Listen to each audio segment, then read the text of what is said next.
It began with a concussion. Dillon Gabriel went down, and just like that, Shedeur Sanders was in. But the real story wasn't on the field, it was in the silence before it. For 6 months, Sanders had been kept at arm's length, sidelined from meaningful representatives, distanced from the offensive core he'd one day be expected to lead. If you're into the real story and all the messy twists they don't show on highlight reels, go ahead and subscribe. And if you're sticking around to see how this Browns QB chaos plays out, you should definitely be subscribed. When his moment came, the Browns had given him none of the preparation he needed. Segment, SS New Match Photos, then John Harbaugh, watching from afar, broke the silence. His calm takedown of Cleveland's approach sent shockwaves through the league. Not because it was loud, but because it was true. That story, a debut built on negligence, now looms over the Browns. Sanders wasn't set up to succeed, and everyone saw it. Harbaugh's remarks brought clarity to what fans and analysts like Shannon Sharpe had been hinting at. This wasn't bad luck, it was bad leadership. Sanders' poise couldn't compensate for months of organizational indifference. And unless Cleveland confronts the deeper issues, this won't be the last time a young talent pays the price for systemic failure. John Harbaugh said what everyone else was too polite, or too afraid, to say. And when he said it, he didn't shout. He didn't go for headlines. He delivered it with the kind of calm, quiet precision that makes it hit 10 times harder. His target? The Cleveland Browns. His message? You failed, Shedeur Sanders. And not just in some abstract, rookie growing pains kind of way. Harbaugh made it very clear that this wasn't about a bad game or a misread defense. This was about 6 months of systemic failure. 6 months where one of the league's most promising young quarterbacks was left out of the very process that was supposed to shape him. The Browns didn't just mishandle a debut. They mishandled the development of a player who could have been the future of their franchise, if they'd actually treated him like it. Let's cut straight to it. Shedeur Sanders got thrown into chaos. After Dillon Gabriel suffered a concussion, the Browns turned to Sanders, not because he was prepared, but because they had no choice. And that's the part that's blowing up across the league right now. Because Harbaugh, and several other prominent voices, are not buying this as some unavoidable situation. They're calling it what it is, an organizational breakdown. Harbaugh made that clear. He didn't need to name names. The facts spoke for themselves. Sanders hadn't been given proper representatives in practice. He hadn't been integrated into the offensive system. He wasn't given the chance to build rhythm or chemistry with the starting unit. But the moment disaster struck, he was thrown into the fire and expected to somehow function like a polished NFL starter. That's not how this works. That's not how any of this works. Quarterbacks need representatives, they need time. They need structure. You don't develop them by locking them out of meaningful opportunities and then handing them the reins mid-crisis. What the Browns did wasn't just unfair, it was irresponsible. And the most frustrating part? Sanders still showed he had it. Despite the circumstances. Despite the lack of preparation. Despite being thrown into a situation he shouldn't have been in yet, he still played with poise. He still showed flashes of what made him a high-profile pick. That alone should have sparked a firestorm of praise. But instead, it lit up a conversation about how Cleveland wasted the last half-year keeping him out of their plan. Because this was never about whether Sanders could play. It was about whether Cleveland ever intended to let him. What Harbaugh exposed, without even raising his voice, was that the Browns' decision-making process isn't just flawed. It's toxic. It's built on control, not collaboration. On silos, not structure. On power, not player growth. And when a quarterback gets caught in the middle of that dysfunction, what you get isn't a slow learning curve, it's a collapse in trust. Sanders wasn't allowed to be part of the process. He was treated like a contingency plan. And when that plan had to be used, Cleveland acted like it was just a tough break. It wasn't a tough break. It was the predictable outcome of months of neglect. Sanders didn't fail. He wasn't underprepared by accident. He was underprepared on purpose. He was excluded from first-team representatives, excluded from meaningful system installs. Excluded from the developmental arc that literally defines early quarterback success in this league. And then the Browns acted surprised when the offense didn't click. Harbaugh knew exactly what he was doing with his comments. He didn't blast Stefanski by name, but he didn't have to. The message was clear: real teams don't do this. Real systems don't let talent sit on the sidelines while playing politics behind closed doors. This wasn't just a coaching failure. It was a reflection of how the entire Browns organization is being run. And Harbaugh isn't the only one calling it out. Shannon Sharpe added his voice, laying into the Browns with the same tone fans have had for years, frustrated, disappointed, and exhausted. Then you had Deion Sanders, who knows this game from every angle, player, analyst, coach, father. Watching his son get tossed into a mess with no warning and still handle it with class? That wasn't a moment of pride, it was a moment of validation. Not for what Shedeur did, but for what Cleveland didn't do. They didn't prepare him. They didn't protect him. They didn't believe in him until it was, and when that's your foundation, you're setting the entire franchise up for failure. The timeline says it all. From draft night to debut, Sanders was on the roster but not in the plan. He wasn't integrated. He wasn't supported. And when the call came, he didn't panic, they did. The coaching staff had no answer. The offense had no rhythm. The locker room had no direction. Because leadership didn't lead. And now the Browns are scrambling, not just to explain what happened, but to justify why a quarterback with that much potential was left out in the cold for so long. Let's call this what it is, a massive missed opportunity. A young quarterback ready to grow, ready to lead, ready to earn his stripes, was denied every tool he needed to succeed. And he still managed to show up. That alone should embarrass the people who kept him out of the loop. The league is watching. Teams are watching. Players are watching. And future rookies? They're definitely watching. This kind of organizational mismanagement doesn't just hurt a debut. It damages trust. It tells your players, your staff, and your fanbase that you're more interested in maintaining power than building something that lasts. It tells your quarterback that even if he shows up, stays ready, keeps quiet, he still won't be given a real shot. And the fallout won't just be media noise. It'll be internal erosion. You lose credibility like that, you don't get it back easily. If the Browns want to salvage this, they need to radically change how they treat their young talent. No more isolation. No more vague development timelines. No more power games. Give Shedeur Sanders the support he earned. Not because he's the future, but because he already proved he was ready for more, even when you weren't ready for him. And if they don't? Then we'll be right back here again, months from now, dissecting the latest chapter in a story that's becoming all too familiar. Cleveland drafting a star, wasting him, and wondering why nothing changes. If you're tired of seeing the same mistakes play out over and over, hit that like button. Drop a comment and let us know what you think Cleveland should do next. Should they reset the system or clean house? And if you want to keep following stories like this one, the real ones, the messy ones, the ones teams hope no one talks about, make sure you're subscribed. Because if the Browns don't get it together soon, Shedeur's debut won't be the only disaster we're talking about. And the thing is, this story isn't over. Not even close. Because Shedeur Sanders' NFL debut wasn't just a performance, it was a spotlight. It didn't just show what he could do under pressure. It showed everything Cleveland didn't do to get him there. Every rep he didn't take with the ones. Every install meeting he wasn't part of. Every conversation he should have been included in but wasn't, all in the name of, what, exactly? Protecting Dylan Gabriel? Preserving a depth chart? Maintaining control? Whatever it wasn't development. And now, everyone sees that. Harbaugh did the league a favor. His comments pulled back the curtain on a conversation that's usually whispered behind closed doors. That quarterbacks aren't just made of talent and toughness, they're built by organizations. And when the organization doesn't do the building, even the most talented guys get left behind. Let's stop pretending this is just a Browns problem. It's a league-wide issue. How many teams have drafted a quarterback with hype and potential, only to throw him into a system that's not even built to support him? It's the same script every time: draft, isolate, panic, blame. But the Browns took it a step further. They actively kept Shedeur out of the developmental loop. Not just benign neglect. This was strategic omission. You don't accidentally withhold starter representatives for 6 months. That's a conscious decision. A team that wants to develop their rookie quarterback doesn't do that.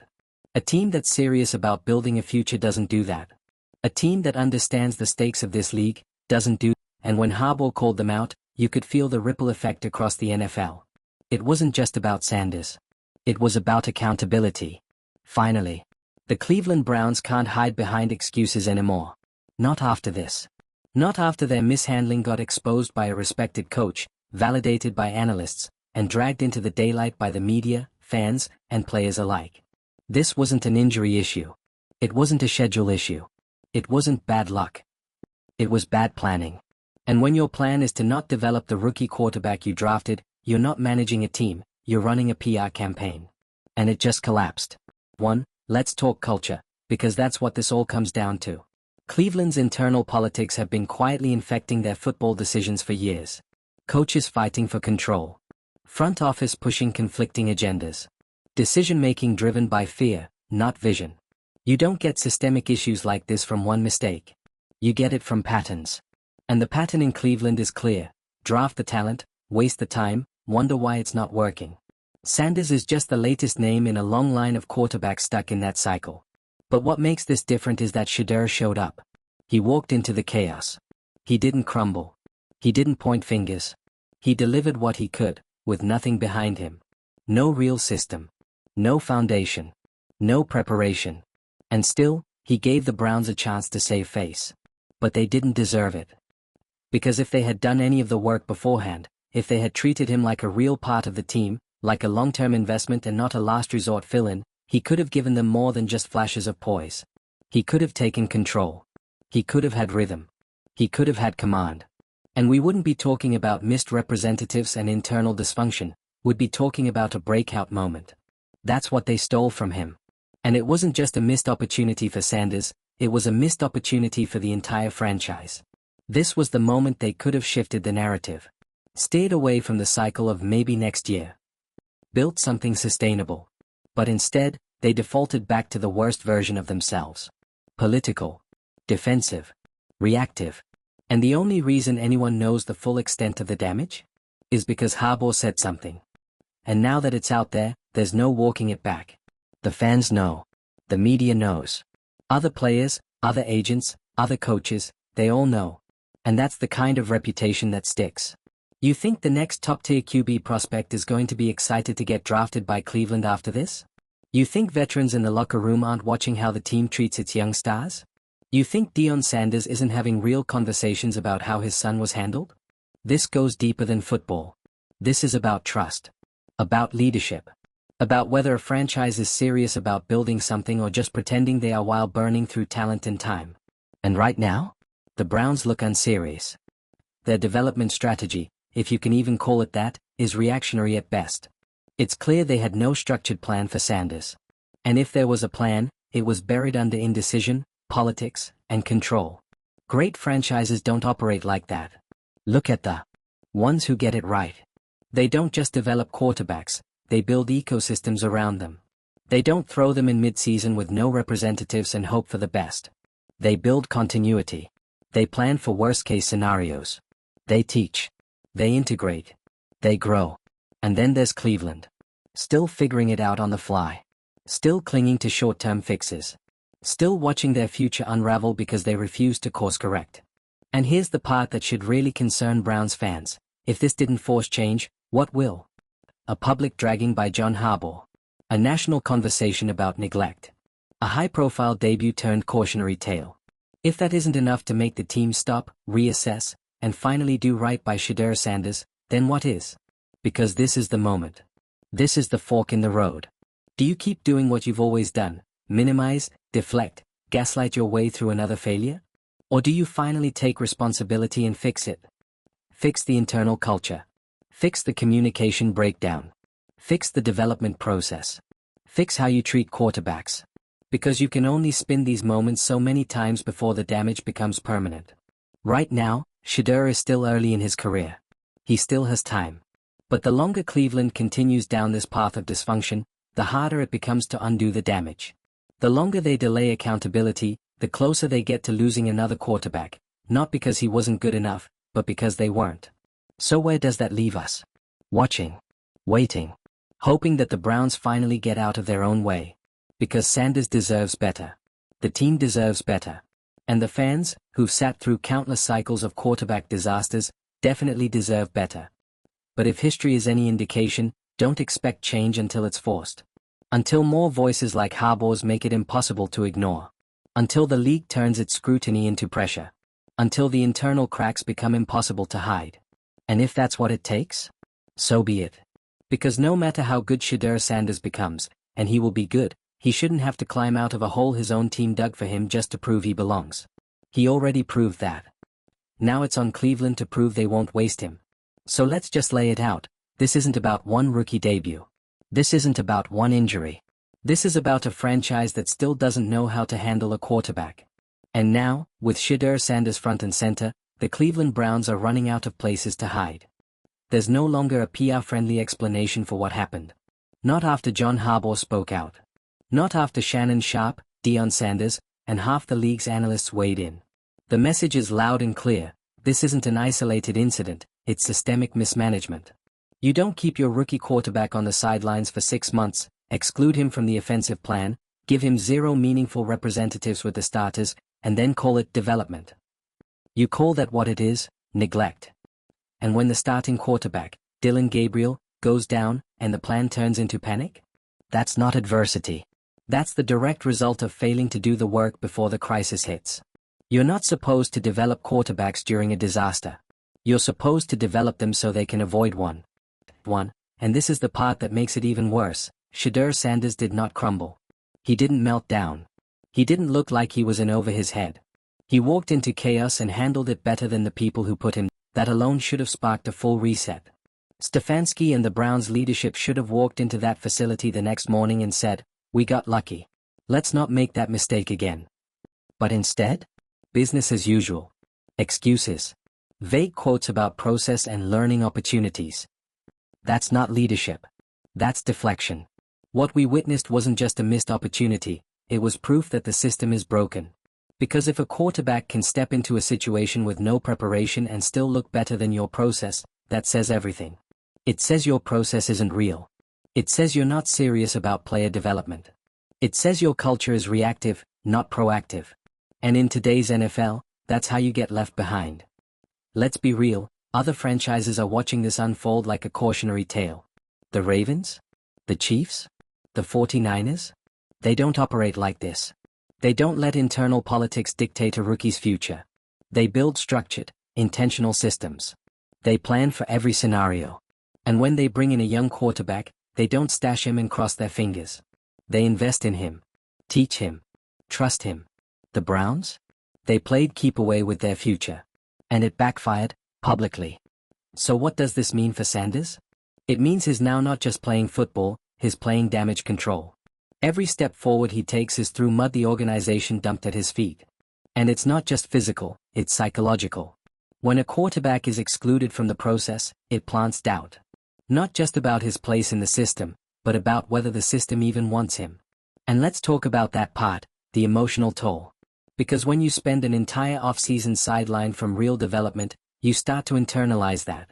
You start to wonder if the coaching staff sees you as a project, a pawn, or a placeholder.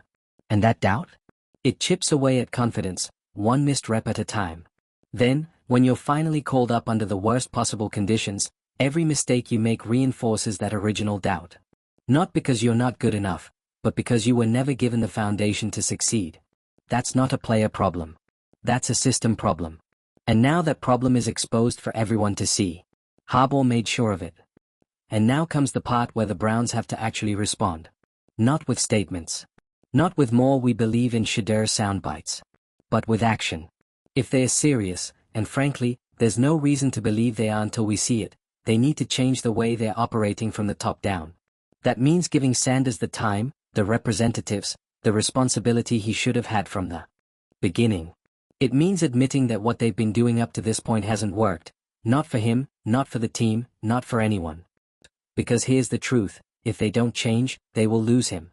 Not to a trade, necessarily. Not to the bench. But to disillusionment. That's how it happens. One day, you have a motivated, hungry rookie who believes in the system. 6 months later, you have a player who doesn't trust the process anymore. A player who's tired of waiting for the people around him to get it together. That's what's at stake now. And it's not just Sanders who sees it. The locker room sees it. The fans see it. The media sees it. And every single future quarterback who might consider Cleveland as a destination? Yeah, they're seeing it too. Reputation matters in this league. And the Browns, once again, are flirting with becoming the team known for ruining quarterbacks. And what makes it all so frustrating is how preventable it was.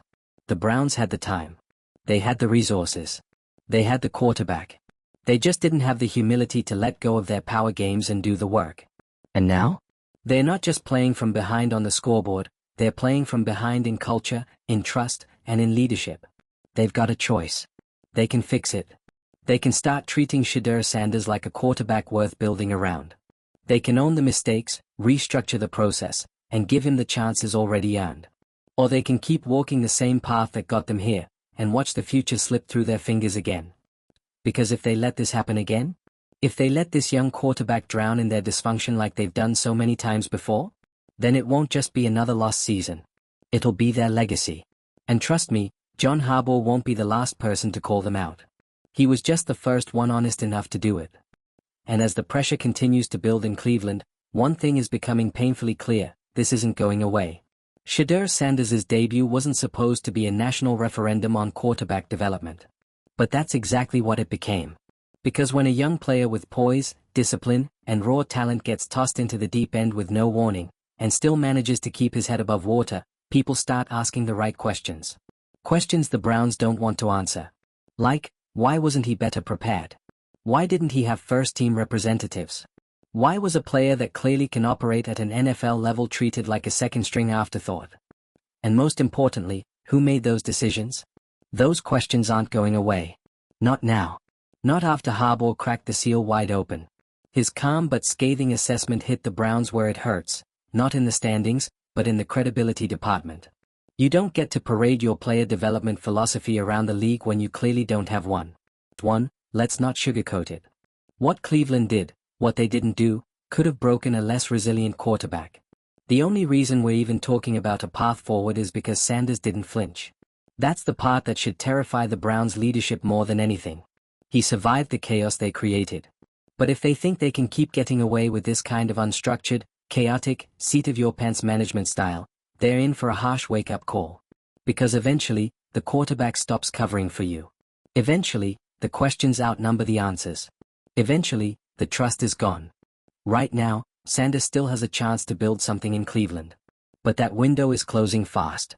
If they don't start giving him the development, the representatives, and the system he needs, they'll lose more than just games. They'll lose him. Not physically, emotionally, mentally. And once a young quarterback checks out, the damage is done. This is the Browns' moment. They either fix the culture, or become another punchline. And this time, they can't blame the player. The entire league saw the truth. The fans saw it. The media saw it. The locker room saw it. John Harbaugh just said it out loud. So now it's on Cleveland. Step up, own it, and start acting like a franchise that wants to win the right way. Or keep doing what you're doing, and watch another era end before it even begins. If you're sick of seeing the same mistakes made over and over by teams who should know better, hit that like button. Drop your thoughts in the comments. Should Sanders trust the Browns to fix this? Or is it already too far gone?